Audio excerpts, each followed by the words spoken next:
Instead of that vision board keeping your dreams front and center, that vision board is rubbing them in your Mel's right. If your vision board is not exciting you, it's making you feel bad, then you're actually hypnotizing yourself to fail.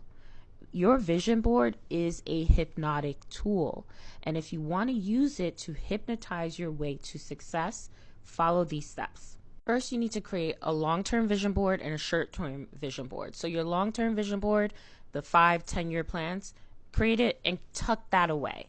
What you actually want in front of you is the vision board for goals that you're going to hit within the year, 6 months, or the quarter. Next, you have to properly set goals. People often set tasks rather than goals. For example, someone will say, my goal is to hit the gym 3 times a week. That's not your actual goal. Your actual goal is to lose weight, get energy, and get fit. Going to the gym is a task. So run your goals through the cosmic goal setting system to make sure that they're proper goals.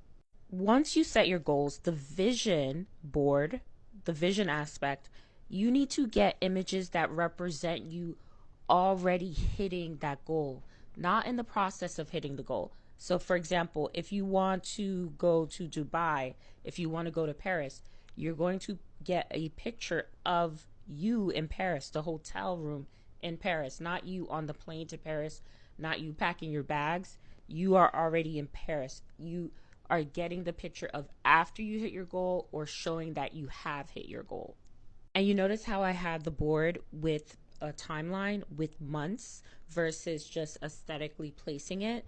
That's because your subconscious thinks in pictures. So placing those photos on a visual timeline will install a timeline into your subconscious to make it easier to hit your goals within that time frame.